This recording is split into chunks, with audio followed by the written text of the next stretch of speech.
कहते हैं कि बंटवारा किसी मुल्क की जमीन का ही नहीं होता, बल्कि बंटवारा होता है लोगों की भावनाओं का।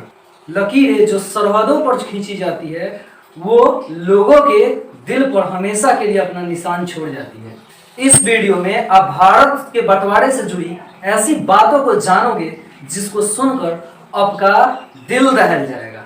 आज आप इस वीडियो में समझने और जानने वाले हो कि कैसे 20 लाख लोगों ने लगभग अपनी जान गंवाई भारत और पाकिस्तान के बंटवारे के दौरान, और क्या क्या हुआ था इसके पीछे की गहराई को भी हम समझने का प्रयास आज के इस वीडियो में करेंगे। तो उम्मीद करता हूं कि आप इस वीडियो को अंत तक देखेंगे और भारत और पाकिस्तान के बंटवारे में हुए नुकसान को समझेंगे।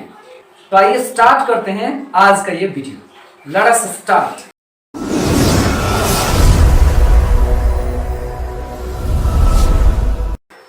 जैसे एक परिवार में बंटवारे के दौरान दो भाइयों के बीच घर की सारी वस्तुएं बांट दी जाती है, बिल्कुल इसी तरह से भारत और पाकिस्तान के बंटवारे के समय भी जमीन के साथ साथ बहुत कुछ बांटा गया। सिक्के, नोट, साइकिल, किताबें, यहाँ तक कि इंसानों को भी बांट दिया गया। इसमें से कुछ हिस्सा तो भारत के हिस्से में आया और कुछ हिस्सा पाकिस्तान के हिस्से में। 20 फरवरी 1948 का वो पहला खुशी का दिन था जब ब्रिटिश प्राइम मिनिस्टर क्लीमेंट एटली ने यह घोषणा की कि भारत को 3 जून 1948 को आजाद कर दिया जाएगा। परंतु 1947 की शुरुआत के साथ ही भारत में जगह जगह कत्ले आम किए जा रहे थे। लोग सड़कों पर और घर के अंदर भी मारे जा रहे थे। 3 मार्च 1947 को गांधी जी ने अपने भाषण में ये कहा कि देश का बंटवारा मेरी लाश के ऊपर से होगा।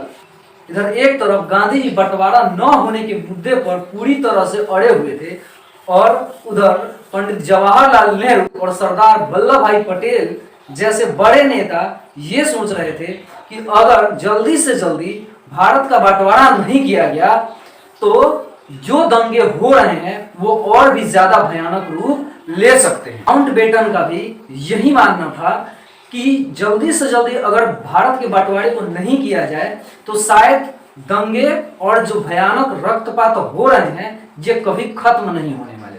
बिल्कुल इसी बात को ध्यान में रखकर लॉर्ड माउंटबेटन ने आजादी की तारीख को 3 जून 1948 से 10 महीने खिसकाकर 15 अगस्त 1947 कर दिया। अब हमारा देश 15 अगस्त 1947 को आजाद होने वाला था। सिरिल रेडक्लिफ को भारत बुलाया गया, भारत और पाकिस्तान के बीच वो लकीर खींचने के लिए जिसके बेसिस पे ये डिटरमाइन किया जा सके कि कौन सा हिस्सा भारत का है और कौन सा हिस्सा पाकिस्तान का है। लेकिन सबसे बड़ी बात तो ये थी कि इससे पहले ना रेडक्लिफ पहले कभी भारत आए थे और ना ही उन्हें भारत के गांवों, भारत की भौगोलिक स्थितियों और भारत के लोगों के साथ साथ भारतीय राजनीति के बारे में उन्हें जानकारी थी। वो भारत के बारे में लगभग कुछ भी नहीं जानते थे, फिर भी वो भारत का मानचित्र बनाने वाले थे। रेडक्लिफ को भारत और पाकिस्तान का ऐसा मानचित्र बनाना था जिसमें ज्यादा से ज्यादा मुस्लिम पाकिस्तान में रह जाएं और ज्यादा से ज्यादा हिंदू और सिख भारत में रह जाएं। परंतु रेडक्लिफ के द्वारा खींची गई ये लाइन लगभग 50 लाख हिंदुओं और सिखों को पाकिस्तान में और लगभग 50 लाख से भी ज्यादा मुसलमानों को भारतीय पंजाब में ही छोड़ दिया। रेडक्लिफ के इस काम से ना तो भारत के नेता खुश थे और ना ही पाकिस्तान के, फिर भी भारत का बंटवारा संभव हुआ। 15 अगस्त 1947 को दोनों देश तो आजाद हो गए और देश का बंटवारा भी हुआ, परंतु माउंटबेटन ने रेडक्लिफ द्वारा निर्धारित किए गए सीमा रेखा को अभी तक लोगों के सामने प्रदर्शित नहीं किया था।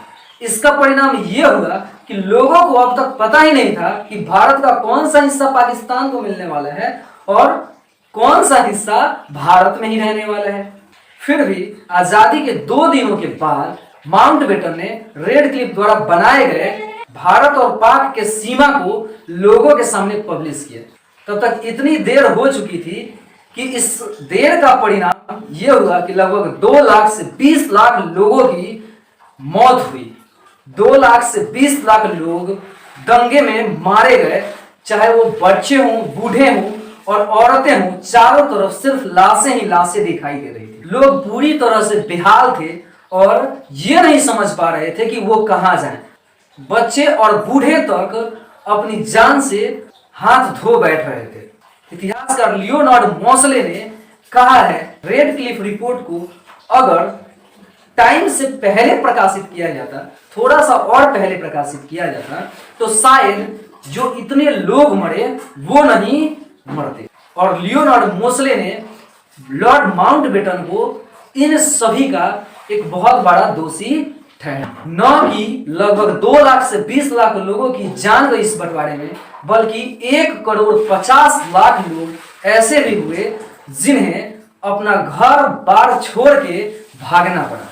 बंटवारे में जो स्थिति का सामना दोनों देशों को करना पड़ा, इसे शब्दों में बयान तो नहीं किया जा सकता, पर उम्मीद है कि आज के इस चर्चा का सार आप सबको काफी अच्छे से समझ में आया होगा।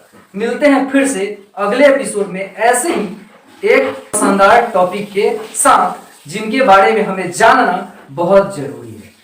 और लास्टली आप सबसे यह भी रिक्वेस्ट है कि जात पात धर्म और भाषा से ऊपर उठकर इंसान बनने का प्रयास कीजिए, क्योंकि भगवान और खुदा ने सिर्फ इंसान बनाए हैं, कोई जाति और धर्म नहीं।